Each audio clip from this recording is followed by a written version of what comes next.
एक माह की बरियत के बाद इसराइल जंग बंदी में मुख्तसर वक्फे पर आमादा। व्हाइट हाउस ने दावा किया इसराइल रोजाना 4 घंटे जंग बंदी करेगा।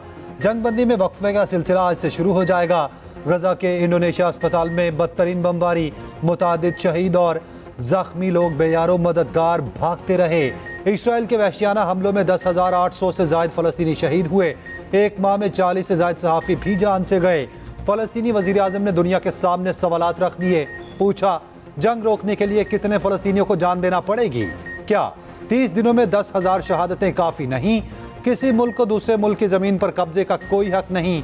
हम पर कब्जा हो चुका। हम वो लोग हैं जिन्हें असल में दिफा की ज़रूरत है।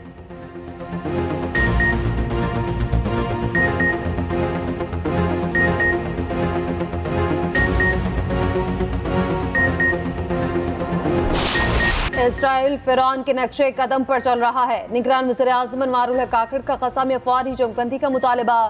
ताशकंद में इक़्तिसादी ताउन तंजीम के इजलास में क़सा में जारी बरबरीत की मुज़म्मत। कहा, ECO के तमाम ममालिक गजा में जंगबंदी के लिए किरदार अदा करें।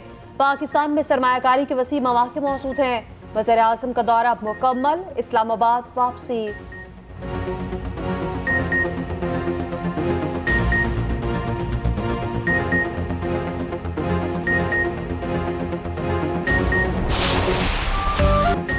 मरी में हर शय सफेदी में गुम। सीजन की पहली बर्फबारी ने माहौल बना दिया। नथिया गली में भी सफेद मोतियों की बरसात। इस्लामाबाद और रावलपिंडी में ओले पड़े। मरी रोड यालाबारी के बाद सफेद हो गई। बालाकोट में भी बादल जमकर बरसे। नारायण और कागान के पहाड़ों पर बर्फबारी। आज़ाद कश्मीर की वादियां भी बारिश के बाद निखर गईं। सर्दी की शिद्दत में इजाफा। बाबूसर टॉप बर्फबारी के बाद ट्रैफिक के लिए बंद। बटाकुंडी में भी सीजन की पहली बर्फबारी। गलियात में यालाबारी से मौसम ठंडा ठार। चित्राल की वादियों के नज़ारे भी देखने वाले। सवात के पहाड़ों ने भी सफेद चादर ओढ़ ली।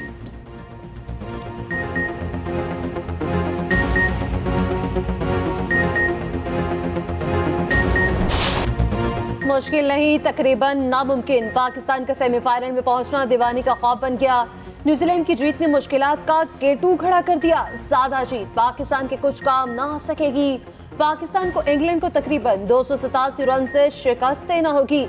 पाकिस्तान अगर पहले बैटिंग करके 300 रन बनाए तो इंग्लैंड टीम को 13 रन पर आउट करना होगा। इंग्लैंड ने पहले बैटिंग की तो पाकिस्तान को हदफ 2.4 ओवर्स में हासिल करना होगा। दोनों टीमें 11 नवंबर को कोलकाता में आमने सामने होगी। न्यूजीलैंड ने अफगानिस्तान की टीम को भी सेमीफाइनल की दौड़ से बाहर कर दिया। पाकिस्तान की हार और अफगानिस्तान की जीत भी उसे सेमीफाइनल पे नहीं पहुंचा सकती।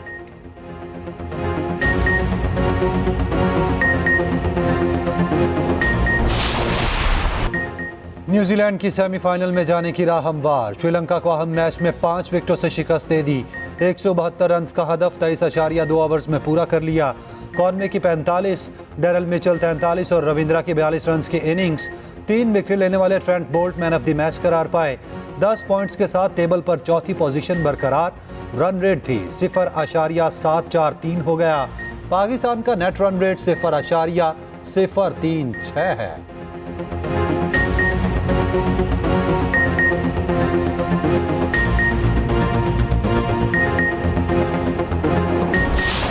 करप्शन की बड़ी कहानी से पर्दा उठ गया। चेयरमैन PTI की फ्रंट पर्सन फराह गोगी के खुफिया असासों की तफसीलात मंजर आम पर।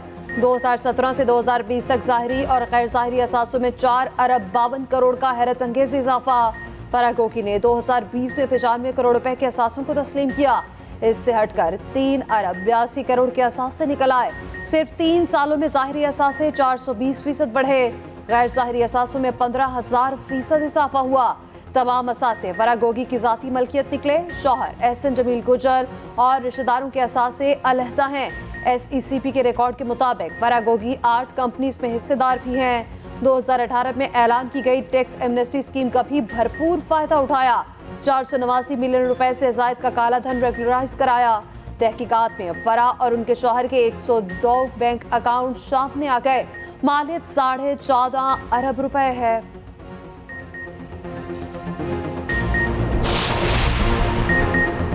उस्मान बोजदार डमी वजीर आला थे। फराह गोगी और उनके खावंद असल मंसूबा साज थे।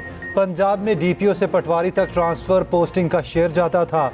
रहनुमा नून लीग अता तारड़ के इल्जामात। कहा, फराह गोगी पकड़ी जाती तो फर बोलती। चेयरमैन पीटीआई ने फराह गोगी की करप्शन में सहूलतकारी की। इक़्तिदार खत्म होता देख चेयरमैन पीटीआई ने फराह गोगी को बाहर भेज दिया। बुशरा बीबी को भी जेल में होना चाहिए। राना सनाउल्लाह ने कहा, फराह गोगी को वापस लाने के लिए तरीकाकार है, तहकीकाती इदारे उस पर काम कर रहे हैं।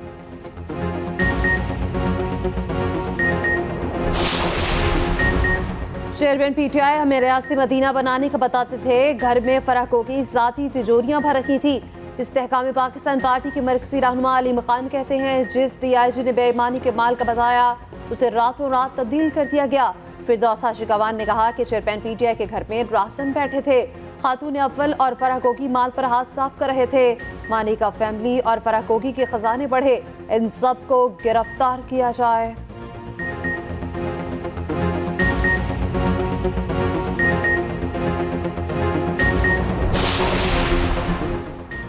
पंजाब में नाफिज जुज़वी लॉकडाउन में तब्दीली। लाहौर समेत स्मॉग से मुतासरा अजला में आज कारोबार खोलने की इजाज़त। हफ्ते और इतवार को मुकम्मल लॉकडाउन होगा। पाबंदी वाले तमाम दिनों में शादी हॉल्स खुले रहेंगे। Medical store, petrol pumps, bakeries, grocery stores, सब्जी और गोश्त की दुकानें खुली रहेंगी। सड़कों पर ट्रांसपोर्ट भी चलेगी। मैन्युफैक्चरिंग के लिए तमाम सन्नतें खुली रहेंगी। फैक्ट्री आउटलेट्स और सेल पॉइंट्स मुकम्मल बंद होंगे। रेस्टोरेंट से सिर्फ होम डिलीवरी की इजाज़त होगी। लाहौर में ट्रैफिक को महदूद तरीन किया जाएगा। तमाम टेकअवेज मुकम्मल बंद होंगे। तफरीही मकामात, सिनेमा घर, थिएटर और जिम चारों दिन बंद। 10 से 12 नवंबर तक तमाम बैंक्स बंद रहेंगे। सरकारी और निजी दफातर, तालीमी इदारे और पार्क्स भी बंद रहेंगी। कमिश्नर लाहौर की जुम्मे को ताजरों से रज़ाकाराना कारोबार बंद करने की अपील। स्मार्ट लॉकडाउन के दौरान सेफ सिटी कैमरों से मॉनिटरिंग होगी। बागों का शहर धुएं में गुम हो गया। लाहौर दुनिया का आलूदा तरीन शहर बन गया। फिजाई आलूदगी में शहर का दूसरा नंबर। एयर क्वालिटी इंडेक्स 450 से ऊपर। शहर में बीमारियां आम, दिल्ली फहरिस्त में टॉप पर। कराची में भी सूरत हाल अबतर। आलूदा तरीन शहरों की फहरिस्त में 5वें नंबर पर। स्मॉग के बायस लाहौर फेस्टिवल भी खत्म। फेस्टिवल ने 15 नवंबर तक जारी रहना था। बदतरीन स्मॉग के बायस पंजाब हुकूमत ने आगे वाले तमाम प्रोग्राम मनसूख कर दिए। स्मॉग का बड़ा सबब बनने वाले तमाम तरक्याती काम अब तक जारी हैं।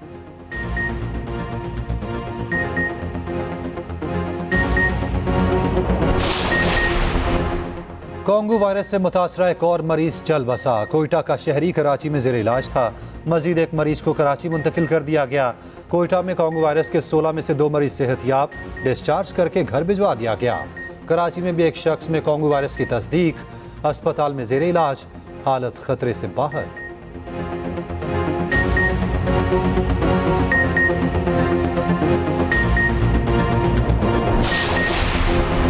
जहांगीर तरीन का हकीकी नया पाकिस्तान बनाने का ऐलान। टेक्सला में अवामी इज्तिमा से खिताब में कहा, पुरानी बातें भूलकर आगे जाना चाहते हैं। सियासी जमातें एक दूसरे से ना लड़ें, कोशिश करेंगे हक के लिए आगे बढ़ें, पहले अवाम का सोचेंगे।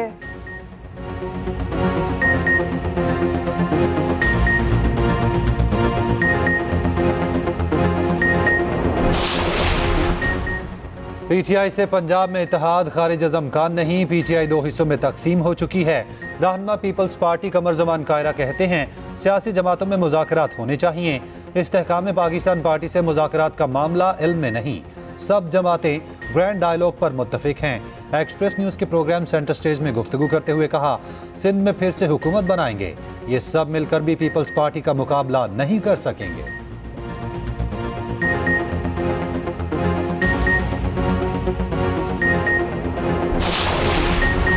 मुस्लिम लीग नून के सिंध में सियासी राब्ते तेज। लीगी वफ्द 11 नवंबर को मुत्तहदा के मरकज बहादुराबाद जाएगा। साद रफीक, अयाज सादिक और बशीर यमन शामिल होंगे। इंतखाबी इत्तेहाद के लिए कमेटी के क़याम पर बातचीत होगी।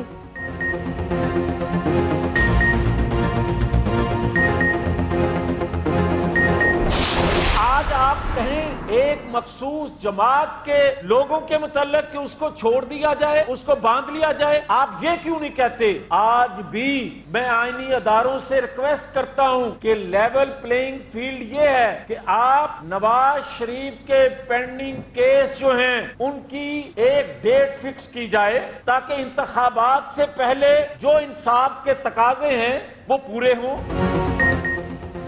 आरिफ अलवी 9 में वाकयात की मजम्मत क्यों नहीं करते? आज भी आप इकरार करते हैं चेयरमैन पीटीआई के वर्कर हैं। अगर कोई 9 मई के पौधे की परवरिश करना चाहता है तो ये गलत है। रहनुमा नून लीग जावेद लतीफ ने सदर को निशाने पर ले लिया, मुतालबा किया आम इंतखाबात से पहले नवाज शरीफ और चेयरमैन पीटीआई को इंसाफ दिया जाए, पता चले कौन मुल्क का खैर खां है। कोई मुजरिम है तो सजा मिलनी चाहिए। ये भी कहा वजीर आजम जाला होगा या मतवाला, ये किसी की ख्वाहिश तो हो सकती है, असल पता इंतखाबी नताइज के बाद मालूम होगा। राणा सनाउल्लाह बोले नवाज शरीफ आइंदा इंतखाबात में हिस्सा लेंगे। नवाज शरीफ जल्द चौधरी शुजात समेत सियासी कायदीन से मिलेंगे। आसिफ जरदारी का हक है लाहौर के वजीर आजम का रास्ता रोकें। -9 मई करके पीटीआई अरकान से बातचीत के लिए तैयार हैं।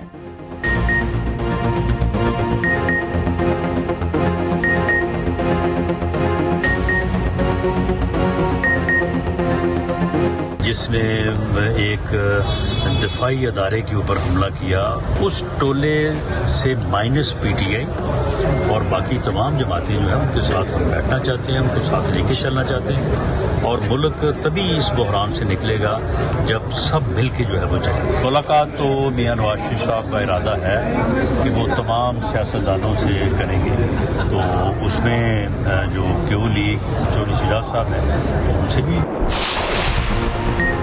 निगरान वज़ीर आला सिंध और सूबाई वज़ीर सेहत आमने सामने। तर्जुमान वज़ीर आला सिंध का कहना है मकबूल बाकिर के दौरों से साबित हुआ वज़ीर सेहत डॉक्टर साद खालिद नियाज अस्पतालों को बेहतर करने में बुरी तरह नाकाम रहे। वो साथी डॉक्टर्स के साथ दुश्मनियां निभाने में मसरूफ रहे। इजलासों को इसलिए मुलतवी करवाया कि उनकी नाकिस कारकर्दगी का जायजा ना लिया जा सके। निगरान वज़ीर सेहत की जुबान कोई मुहसिब या पेशावर डॉक्टर इस्तेमाल करने का सोच भी नहीं सकता। उनकी गलत बयानी और बेहूदगी से जाहिर है कि झूठ की कोई बुनियाद नहीं होती।